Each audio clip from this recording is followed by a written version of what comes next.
안녕하세요. 품격 있는 리뷰 고인티백군입니다. 이제 곧 한국 시간 9월 8일 새벽 2시 여러분과 제가 그토록 기다린 아이폰 14과 애플워치 8 에어팟 프로2 공개 예정을 앞두고 있죠. 출시 전에 이렇게 스펙표까지 공개가 되었는데요. 과연 어떤 점이 바뀌었을지 빠르게 살펴보시죠. 지금 보시는 자료는 중국에서 유출된 아이폰 14 스펙표인데 이번에 4가지 라인업으로 나오는데 사이즈는 6.1인치하고 큰 모델은 6.7인치. 이번에 기본 라인업에서 미니가 빠지고 플러스가 추가가 됐습니다. 기존 루머에서는 맥스였는데 플러스로 많은 매체에서도 변경됐다라는 루머 소식을 접할 수가 있었어요. 후면 디자인은 기본과 프로 라인업 모두 동일하다고 봐도 되고요. 최대 밝기는 1200니트, 기본 라인업은 1000니트로 이게 일반 기준이라면 전작 대비 200니트 밝아진 거예요. 아쉽게도 최대 120Hz 주사율을 지원하는 프로모션 디스플레이는 이번에도 프로 라인업에만 들어가는데 최소 주사율이 기존 10Hz에서 1Hz까지 떨어져서 좀 더 배터리 효율을 늘릴 수가 있다고 하죠. 1Hz까지 쓸 수 있는 건 뭐다? 맞습니다. 우리 똑똑한 고라니 분들은 아시겠지만 갤럭시에서도 많은 분들이 좋아하시는 올레이즈온 디스플레이가 탑재되죠. 그래서 화면이 꺼져 있더라도 시계나 알림, 다양한 정보들을 간략하게나마 볼 수가 있고요. 그리고 이번 아이폰 14 모델 프로 라인업에서 가장 큰 변화가 느낌표 모양의 펀치홀 디스플레이인데 이게 디스플레이가 켜지면은 하나의 타원형 형태로 바뀌고 디스플레이가 꺼져 있을 때는 느낌표 모양이라고 해요. 가운데에는 카메라와 마이크, 인디게이터 표시가 들어가고요. 칩셋은 최신 A16 바이오닉 칩셋이 프로 라인업에서 들어가고 기본은 전작과 동일한 A15 바이오닉 칩셋이에요. 램은 모두 라인업이 6기가인데 자세히 보시면은 프로에서는 DDR5, 기본은 DDR4X가 들어갑니다. 이번에 또 어떤 괴물 칩셋이 들어가서 전 세계 사람들을 놀라게 할지. 아마 제가 삼성이라면 굉장히 좀 짜증날 것 같아요. 조금 따라잡았다 싶으면 또 도망가고 조금 따라잡았다 싶으면 또 도망가고. 사실 지금 A15 칩셋만 보더라도 고사양 게임이라든지 여러분들 프로그램 돌리는데 전혀 무리가 없기 때문에 아마 일반인 분들은 A16이나 15나 뭐 그 좋긴 좋지만 그렇게 난 체감될 정도로 차이가 느껴지진 않아 라고 생각할 수도 있을 것 같아요. 진짜 그만큼 다른 핸드폰 쓰다가 아이폰 쓰시면 너무 빨라요. 너무. 카메라 경우에도 프로 라인업은 엄청난 개선점을 보여주는데요. 무려 전작 대비 4배 더 좋아진 4800만 화소를 지원하며 최대 8K 촬영까지 된다고 합니다. 거기에 조리개 값도 조금 더 밝아져서 이번에 저조도 환경에서도 밝고 선명한 사진을 만나볼 수 있다고 하죠. 단 이렇게 화소수가 높고 조리개 값이 낮아지면 아무래도 카톡티가 좀 더 나올 수 있기 때문에 얼마나 더 나올지는 지켜봐야 될 것 같아요. 무게는 기본 전작과 동일하고요. 프로 라인업은 최소 17g 정도 무게가 증가됐는데 프로맥스 지금도 무거운데 17g 증가하면 완전 벽돌인데? 배터리 부분이 재밌는데 자세히 보시면은 플러스 모델이 프로맥스보다 용량이 2mAh 살짝 높죠. 기본 라인업은 프로모션 디스플레이도 들어가지 않기 때문에 아마 프로맥스보다 훨씬 더 길게 쓸 수 있지 않을까라고 생각을 합니다. 프로 모델은 전작 대비 소폭 향상이 되었고 프로맥스는 오히려 약간 용량이 줄었는데요. 사실 이 부분은 AOD를 위해서라도 물리적으로 더 큰 배터리가 탑재될 것이다 라고 했었는데 지금 마지막에 나온 정보로는 오히려 용량이 줄긴 줄었거든요. 근데 어차피 이번에 1Hz까지 주사율을 쓸 수가 있기 때문에 아마 배터리 타임은 큰 차이가 없거나 되려 더 오래 쓸 수 있을 것으로 예상을 합니다. 제가 지금 13 프로맥스를 메인으로 쓴 지 꽤 됐는데 써보다 보니까 정말 이만큼 배터리를 오래 쓸 수 있는 스마트폰이 있나 싶을 정도로 배터리 사용 시간은 진짜 원탑이에요. 원탑. 프로 라인업은 27에서 30W까지 충전 속도를 지원할 것이라고 하는데요. 그러면 당연히 충전기도 따로 사야겠죠? 그리고 맥세이프 자력이 좀 더 세질 예정이라 케이스 착용하고도 맥세이프를 잘 쓸 수 있도록 개선이 이뤄진다고 합니다. 한 가지 아쉬운 거는 이번에도 역시나 C타입은 들어가지 않고 라이트닝 포트가 들어가기 때문에 나는 아이폰 C타입 들어가면 그때서야 바꿀래 이러시는 분들 되게 많거든요. 그럴 분들은 내년에 15 모델을 기약하셔야겠네요. 용량은 프로 라인업은 기본 용량이 2배 증가해서 256GB부터 1TB까지, 기본은 128GB부터 512GB까지 제공합니다. 자, 그리고 중요한 가격. 저도 이게 너무 궁금해가지고 정말 많이 알아봤는데 가격에 대한 정보가 워낙 중구난방이다 보니까 솔직히 애플 이벤트를 보기 전까지는 정확히 모르겠어요. 근데 최신 루머 소식을 제가 봤을 때는 어쨌든가 가격이 인상이 되긴 하는데 그렇게 큰 폭으로 인상되진 않고 한 10만원 정도 내외에서 인상이 될 확률이 높다라고 예상이 나오고 있습니다. 지금 밑에 보시면 위안으로 봤을 때는 단순 환율 계산하면 말이 안 되는 거거든요. 이것도 제가 알아보니까 일부러 애플에서 가격을 좀 뻥튀기 해서 이렇게 좀 유추 정보를 흘린 다음에 가격에 대한 이런 안정감을 줘서 심리적으로 가격 별로 안 올랐네, 이 정도면 괜찮네 라는 그런 고도의 전략을 쓰는 게 아닌가 라는 말이 나오고 있습니다. 플러스 모델 같은 경우에는 기본보다는 한 10만원에서 13만원 정도 더 비싼 가격으로 나올 거라는 예상이 있고요. 프로 라인업은 기본 용량 자체가 2배 증가한 만큼 가격을 맨 처음에 딱 봤을 때 비싸다고 느낄 수밖에 없는데 정확한 정보는 역시나 애플 이벤트를 보고 깔끔하게 정리해서 또 영상으로 인사드리겠습니다. 색상은 기본 라인업이 실버, 블랙, 블루, 레드, 퍼플, 그린 이 중에서 나올 확률이 높고요. 프로 모델의 경우에도 실버, 그래파이트, 골드, 블루, 퍼플이 나온다고 합니다. 그러면 이렇게 봤을 때는 결국 메인 컬러는 퍼플인데 저 정도면은 보라색은 가지 퍼플 아니냐 이거? 출시일은 9월 8일 발표 이후에 9월 9일부터 1차 출시국은 사전 예약을 받고 9월 16일날 정식 출시한다 라고 예상하고 있고요. 우리나라 같은 경우에는 9월 중순부터 예약을 받거나 9월 23일 말부터 예약을 받아서 늦게는 9월 30일쯤에 출시한다는 전망이 나오고 있습니다. 이 역시 발표 이후에 정확한 날짜를 보고 알려드리겠습니다. 그 다음은 새로운 애플워치에 대한 소식입니다. 이번에 3가지 라인업이 출시될 예정인데요. SE2, A2, 애플워치 8 프로. 사이즈는 전작과 동일한 41mm, 45mm, 프로 모델은 47mm의 대형 사이즈로 출시가 될 예정이에요. 가격도 프로 모델은 $1000부터 시작을 한다는 소식을 듣고 많은 사람들이 관심이 쏠리고 있는데, 그 이유는 각진 모양의 티타늄 소재가 들어가며 더 큰 디스플레이가 들어가기 때문이라고 합니다. 우리 똑똑한 고라니 분들은 아시겠지만 티타늄은 가볍고 내구성이 강하고 오래 사용해도 변색이 없고 고급스러운 장점이 있죠. 하지만 가격이 굉장히 비싸다는 거. 추가로 온도 센서가 이번에 들어가서 새로운 편의 기능이 제공될 것이라고 하는데요. 사실 온도 센서도 지금 갤럭시 워치 5에도 들어가 있긴 한데 삼성 공식 홈페이지에서도 어떻게 지금 이 기능을 쓰겠다 명시가 되어 있진 않아요. 들리는 소문에 의하면 뭐 생리 주기를 맞춘다거나 열을 체크한다거나 뭐 그런 식으로 쓴다고 하는데, 정확히 뒤에 어떤 기능이 나올지는 그 업데이트를 통해서 한번 봐야겠습니다. 근데 솔직히 저는요, 이번에 가장 많이 팔릴 제품은 역시나 SE2가 되지 않을까라고 생각을 해요. 저도 지금 애플워치를 꾸준히 쓰고 있지만 저뿐만 아니라 애플워치 쓰는 카페만 보더라도 일반적으로 멋으로 디자인 때문에 차시거나 카톡 확인하는 용도, 운동 트래킹 같은 거 이런 걸로 많이 쓰시는데, 그 밖에 뭐 추가 기능이 들어갔다고 해서 많은 분들이 쓰지 않는단 말이죠. 근데 그렇게 치면은 더더욱 SE2가 가성비 제품으로, 입문용 제품으로 애플워치 중에서는 가격대가 가장 저렴해서 자녀분들에게 선물해주기도 괜찮기 때문에 어쨌든 가장 많은 분들이 찾을 거란 예상이 됩니다. 그 다음에 에어팟 프로 2인데요, 거의 3년 만에 에어팟 프로의 후속작이 나왔죠. 이번에 에어팟 프로 2는 디자인은 전작과 동일하다 보시면 되지만 이번엔 무선실 음원을 비롯해서 블루투스 LE 오디오를 지원해서 음질이 크게 개선이 될 것이라는 예상이 있는데요. 거기에 더욱더 노이즈 캔슬링 기능이 강화되고, 소니의 스피커 투체처럼 사용자가 말을 하면 노이즈 캔슬링 오프 기능이 되면서 주변 소리 듣기 모드가 활성화된다고 합니다. 거기에 충전 케이스에 스피커가 탑재되어 나의 찾기를 지원하고, 이어버드는 새로운 센서가 탑재되어 착용 감지 기능이 개선되고 건강 트래킹 기능을 지원할 것이라고 하는데요. 개인적으로 버즈처럼 유닛을 터치해가지고 볼륨 업다운 기능까지 들어가면 참 좋을 것 같아요. 워낙 노이즈 캔슬링과 통합 품질에서 강세를 보였던 에어팟이기 때문에 이번에 또 어떤 사운드로 전 세계를 놀라게 할지 귀추가 주목되고 있죠. 가격은 $50 정도 인상돼서 $299 정도로 예상하고 있습니다. 자, 이렇게 오늘 애플 이벤트 전 새로운 애플 제품에 대해서 빠르게 알아보셨는데 어떠셨나요? 이제 곧 9월 발표 이후에 또 10월 달에는 새로운 아이패드와 맥에 대한 정보가 있다고 하는데요. 맥이나 아이패드를 눈여겨보셨던 분들은 10월 행사까지 보시고 결정하시면 좋을 것 같습니다. 물론 아직까지 애플에서 정식 발표한 내용이 아닌 모든 소식이 루머이기 때문에 오늘 내용도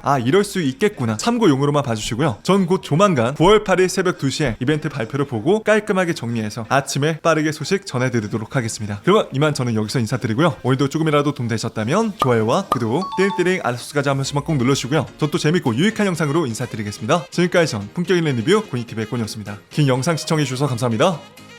그럼 또 다음에 뵐게요.